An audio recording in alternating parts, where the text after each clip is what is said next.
Shalom kekasih Kristus, senang hari ini saya dapat menyapa para pendengar dengan melekat dalam Tuhan. Saya berharap dan berdoa kita semua dalam keadaan baik, di mana kasih karunia Tuhan melingkupi kita semuanya. Kekasih, agar kita sebagai anak Tuhan semakin bertumbuh dewasa dalam keimanan kita, hendaknya kita mau terus membuka hati untuk diisi dengan firman Tuhan, sehingga firman Tuhan memenuhi hati dan pikiran kita setiap hari. Mari kita berdoa. Tuhan Yesus, terima kasih buat kesempatan yang indah pada hari ini. Biarlah lewat kesempatan ini kami terus diisi dengan kebenaran firman-Mu, hati, pikiran, sehingga perbuatan kami mencerminkan seperti apa yang disampaikan firman untuk kami, Tuhan. Bapa, kami rindu seluruh aspek kehidupan kami memberikan satu kehidupan yang menyukakan Engkau. Maka dari itu Tuhan, pimpin kami supaya kami terus diisi dengan firman Tuhan dan menjadikan kami semakin dewasa di dalam Engkau. Kami semakin mengerti tentang apa yang Tuhan sudah kerjakan untuk kami. Bahkan kami semakin mengimani bahwa Yesus Kristus kami imani telah mati bagi kami adalah untuk keselamatan kami, menebus dosa kami, dan membawa kami memiliki pengharapan di dalam Engkau. Kami bersyukur Tuhan buat semua karya yang Tuhan berikan dalam kehidupan kami. Terima kasih Tuhan Yesus. Kami mau buka hati kami untuk diisi dengan kebenaran firman-Mu. Biarlah firman-Mu tertanam di dalam hati kami yang baik dan mengalami pertumbuhan dan memberikan buah-buah untuk hormat kemuliaan nama-Mu. Terima kasih Tuhan Yesus. Dalam nama Tuhan Yesus kami berdoa. Amin. Melekat dalam Tuhan bertema menjadi ahli waris. Firman Tuhan terdapat dalam Galatia 4 ayat 7. Demikian firman-Nya. Jadi kamu bukan lagi hamba, melainkan anak. Jikalau kamu anak, maka kamu juga adalah ahli-ahli waris oleh Allah. Kekasih Kristus, untuk dapat kita mengerti apa yang dimaksud ahli waris dalam Galatia ini, kita dapat membaca dari ayat pertama. Ayat ini menjelaskan tentang perubahan dari kehidupan di bawah kehidupan lama atau di bawah tuntunan Taurat sebagaimana tertulis dalam Galatia 3 ayat 22-25. Tetapi kitab suci telah mengurung segala sesuatu di bawah kekuasaan dosa supaya oleh karena iman dalam Yesus Kristus janji itu diberikan kepada mereka yang percaya. Sebelum iman itu datang, kita berada di bawah pengawalan hukum Taurat dan dikurung sampai iman itu telah dinyatakan. Jadi, hukum Taurat adalah penuntun bagi kita sampai Kristus datang supaya kita dibenarkan karena iman. Sekarang, iman itu telah datang. Karena itu, kita tidak berada lagi di bawah pengawasan penuntun. Dari kehidupan lama di bawah tuntunan Taurat menuju kehidupan sebagai anak-anak Allah melalui iman kepada Tuhan Yesus, sebagaimana tertulis dalam Galatia 3 ayat 26-29. Sebab kamu semua adalah anak-anak Allah karena iman di dalam Yesus Kristus. Karena kamu semua yang dibaptis dalam Kristus telah mengenakan Kristus. Dalam hal ini tidak ada orang Yahudi atau orang Yunani, tidak ada hamba atau orang merdeka, tidak ada laki-laki atau perempuan, karena kamu semua adalah satu di dalam Kristus Yesus. Dan jikalau kamu adalah milik Kristus, maka kamu juga adalah keturunan Abraham yang berhak menerima janji Allah. Kekasih, dari poin ini Rasul Paulus menggunakan perumpamaan atau gambaran hukum warisan. Seorang ahli waris yang belum akil balik tidak berbeda sedikit pun dari seorang hamba. Kata akil balik memiliki jangkauan pengertian yang cukup luas, dari seorang bayi sampai seorang yang benar dewasa. Hal ini memberikan pengertian kepada mencapai kedewasaan penuh. Paulus menjelaskan bila ahli waris belum akil balik atau masih kanak-kanak berada di bawah perwalian dan pengawasan. Perwalian yang dimaksud merujuk pada seseorang atau beberapa orang yang diberi mandat dan otoritas untuk mendidik ahli waris. Perwalian ini yang mengajarkan berbagai macam hal, dari moralitas, agama, sampai keterampilan. Ia bertanggung jawab terhadap perkembangan ahli waris, biasanya sampai usia 14 tahun. Apabila ahli waris melakukan kesalahan, ia diberi wewenang untuk memberikan hukuman yang konstruktif atau berguna. Sementara perwakilan lebih mengarah pada penatalayan, di mana tugasnya mengurusi warisan yang nanti dimiliki oleh ahli waris yang masih kanak-kanak itu.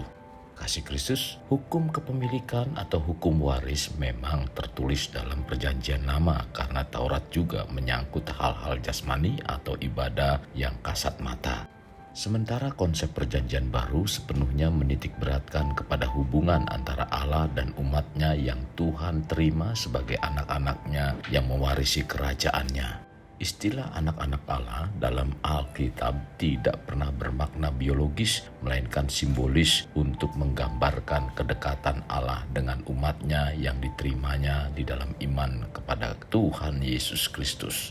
Konsep pengangkatan anak ini dikenal dengan istilah adopsi.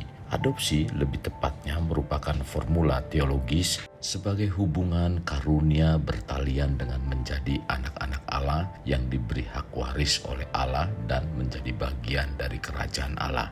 Kekasih, pengertian warisan dalam Perjanjian Baru sepenuhnya merujuk sebagai hak surgawi atau hak dalam kerajaan surga, tidak pernah menyangkut kepada harta duniawi sebagaimana tertulis dalam Galatia 4 ayat 4 dan 5.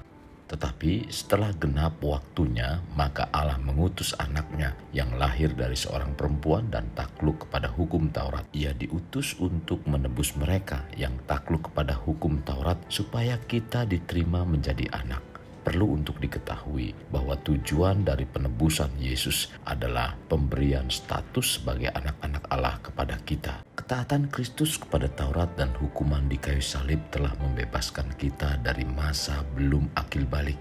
Melalui iman kepada Kristus, kita diperhitungkan sudah dewasa. Jadi, Yesus Kristus adalah ahli waris, tercatat dalam Markus 12 ayat 7. Yang sebagai ahli waris, Allah menerima warisan yang diberikan kepadanya berdasarkan hubungannya dengan Allah, tertulis dalam Roma 8 ayat 17.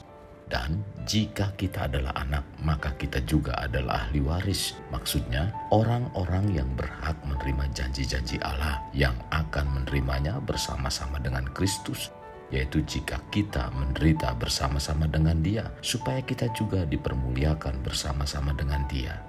Kristus mewarisi janji-janji Allah yang pertama-tama diberikan kepada bapak-bapak leluhur Israel dan kepada bangsa Israel. Dan karena orang Kristen diterima sebagai anak, maka ia juga disebut ahli waris. Bila demikian, siapa saja yang menjadi ahli waris? Untuk menjadi ahli waris adalah setiap kita yang beriman pada Tuhan Yesus Kristus, tercatat dalam Galatia 4 ayat 6-7. Setiap suami istri menjadi teman pewaris dari kasih karunia, tercatat dalam 1 Petrus 3 ayat 7. Dan orang miskin menjadi ahli waris kerajaan Allah yang dijanjikan kepada barang siapa yang mengasihi Allah, tercatat dalam Yakobus 2 ayat 5.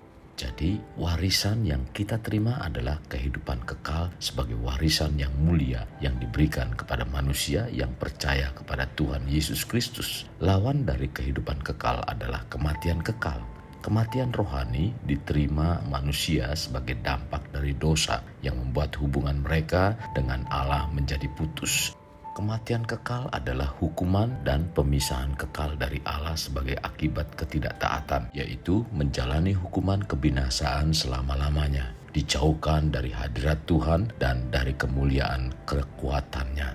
Satu-satunya cara untuk lolos dari semua aspek kematian ini ialah melalui Yesus Kristus yang telah mematahkan kuasa maut dan mendatangkan hidup yang tidak dapat binasa.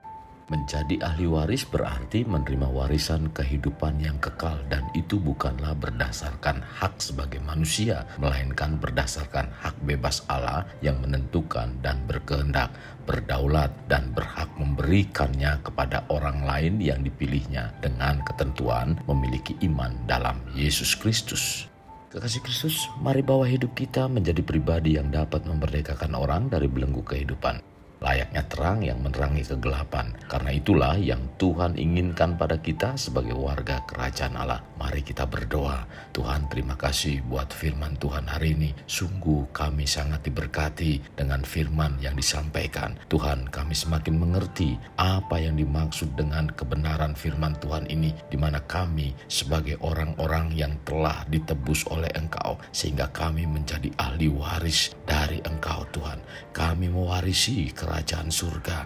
Kami dapat menjadi satu bagian, yaitu memperoleh hidup yang kekal karena kematian-Mu Dengan demikian, kami berhak untuk menerima kehidupan kekal itu karena lewat kematian-Mu, Tuhan. Maka dari itu Tuhan, pimpin kami supaya iman kami tetap di dalam Engkau. Kami memiliki satu kehidupan yang jelas di mana kami mengakhiri hidup ini dengan tujuan yang jelas, yaitu kehidupan kekal. Lewat Engkau, satu-satunya jalan yang memberikan kehidupan kekal. Maka dari itu Tuhan, kuatkan kami, mampukan kami untuk kami menjalani kebenaran firman Tuhan ini, sehingga kami dapat memberikan buah-buah yang baik untuk hormat kemuliaan nama-Mu. Tuhan, terima kasih buat firman Tuhan hari ini. Sangat dan sangat memberkati. Pimpin kami dan mampukan kami untuk kami tetap setia di dalam Engkau. Terima kasih Tuhan Yesus. Dalam nama Tuhan Yesus kami berdoa. Amin. Terima kasih. Mari kita akhiri dengan mengendahkan kedua tangan kita.